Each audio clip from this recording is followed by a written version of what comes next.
Olá pessoal, tudo bem? Então, estamos iniciando mais um módulo, né, de composição química celular, né? O finalzinho desse grande módulo, desse extenso módulo. E nessa aula a gente vai estar falando sobre vitaminas, tá? Então, quem são essas vitaminas? Quem são esses compostos orgânicos que a gente tanto fala, que são tão importantes, né? Mas que são tão extensos também, né? Começando a falar um pouco sobre elas, as vitaminas são compostos ou moléculas orgânicas, tá? Isso é importante, né? Quem lembra lá da primeira aula de composição química celular, eu separei entre os compostos inorgânicos, água e sais minerais, e os orgânicos, né? Carboidratos, lipídios, aminoácidos, proteínas, enzimas, vitaminas e ácidos nucleicos. Então são moléculas orgânicas e essas moléculas orgânicas vão funcionar como aditivos, tá? E quando eu digo que essas vitaminas funcionam como aditivos, é porque elas vão ter alguma ação para estar somando ao nosso organismo em algum aspecto. Então, por exemplo, elas vão ser importantes para a atuação de diversas enzimas, vão ser importantes para a atuação de diversas proteínas, vão estar atuando em vários processos para a produção de energia. Então, a gente sempre diz que as vitaminas elas são necessárias, né, para que vários processos ocorram dentro da nossa célula. Então, elas atuam somando em vários processos do nosso organismo, tá bom? Só que é importante que elas sejam sempre ingeridas, né, em quantidades pequenas. Isso é uma definição importante de vitaminas, né? Então elas são necessárias, são importantes, mas sempre em quantidades pequenas. Porque é muito difícil a vitamina ela atuar como um componente principal ali em uma reação. Ela geralmente é um coadjuvante, né? Ela vai estar participando, ela vai estar auxiliando de uma reação. Então é importante até para evitar alguns problemas que a gente ingira sempre vitaminas em quantidades pequenas, tá bom? E elas são as principais atuantes como coenzimas, né? Então a gente fala lá no módulo de enzima que várias enzimas elas podem ter uma coenzima atuando ali, né? Para poder potencializar a ação dela, para poder ativar e tudo mais. E as vitaminas são as principais atuantes nesse caso, tá bom? E o nosso corpo ele não produz vitaminas de modo geral, né? Então por isso que a gente precisa ingerir sempre quantidades pequenas, mas a gente precisa sempre ingerir essas vitaminas. Com exceção, né, que algumas que o nosso corpo, existem evidências que o nosso corpo consegue produzir, que são a vitamina D, a vitamina K e a vitamina B9. Essas três são as únicas que existem evidências que o nosso corpo consegue produzir em alguma quantidade, tá? Todas as outras a gente precisa ingerir pelo menos alguma quantidade, tá bom?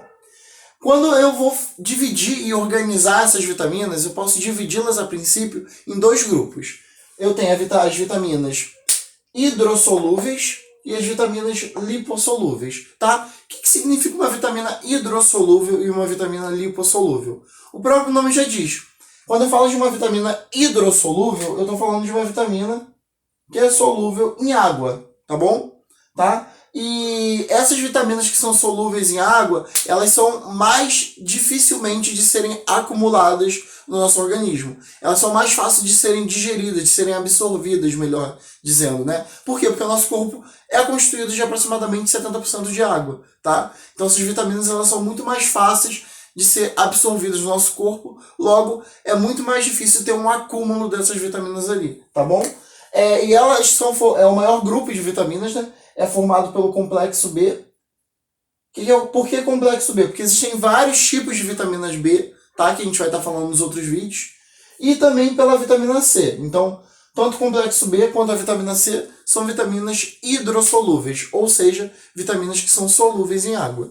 Mas nós temos também as vitaminas lipossolúveis, que são aquelas solúveis em lipídios, né? Solúveis em gordura. E aí a gente lembra lá daquela aula de lipídios que eu dei, né? Que por que é importante a gente ingerir uma certa quantidade de lipídios, né? Por que lipídio nem sempre pode ser visto como algo ruim? Porque os lipídios que a gente ingere, grande parte deles vão ser importantes para facilitar no processo de absorção de vitaminas lipossolúveis. Então veja bem, o nosso corpo ele é constituído de aproximadamente 70% de água, como eu já falei, né? E água e gordura ela não se mistura, né? A água e lipídio ela não se mistura. A água é polar e o lipídio é apolar, majoritariamente, né? Então, é necessário ter uma quantidade de lipídios no nosso organismo para permitir a absorção dessas vitaminas lipossolúveis. Dessa forma, como essas vitaminas lipossolúveis elas são solúveis em lipídios, existe uma chance muito maior do acúmulo dessas. Então, essas a gente tem que ser muito mais rigoroso na quantidade que a gente vai estar ingerindo, para não ingerir uma quantidade muito grande, né, e não ter um acúmulo muito grande mesmo desse tipo de vitamina ali, tá? Então, essas vitaminas são formadas pela vitamina A, D, E e K, né? O que a gente chama de ADEC, que vocês também podem lembrar como queda, né? Tá? Eu geralmente penso assim, em queda para poder lembrar, né, que A, D, E e K são vitaminas lipossolúveis, tá bom? Então essa é a forma que a gente divide essas vitaminas, tá?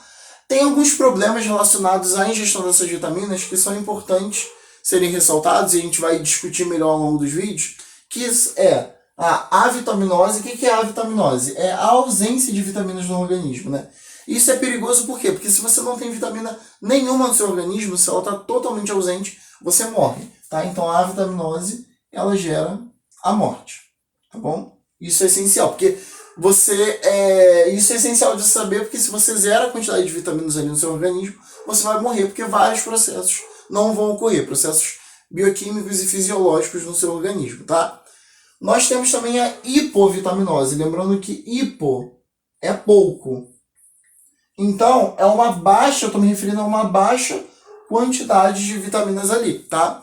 E assim, por mais que a gente tenha que ingerir vitaminas em quantidades pequenas, essa quantidade pequena, ela é meio que dosada, né? Regulada. Então, não pode ser uma quantidade pequena, tipo, qualquer quantidadezinha. Não, você tem que verificar isso de acordo com a vitamina e de acordo com o organismo, tá? E a hipervitaminose, hiper significa muito, né? Então, a hipervitaminose é aqueles exemplos clássicos de pessoas que ingerem uma quantidade muito grande de vitaminas. O que é perigoso também, né? Você não pode ficar ingerindo vitamina o tempo todo, porque senão pode ter um acúmulo muito grande ali no seu organismo, principalmente se tratando das vitaminas lipossolúveis, tá bom? Então, tanto a hipo quanto a hipervitaminose, eles podem gerar muitos problemas no nosso organismo, tá bom?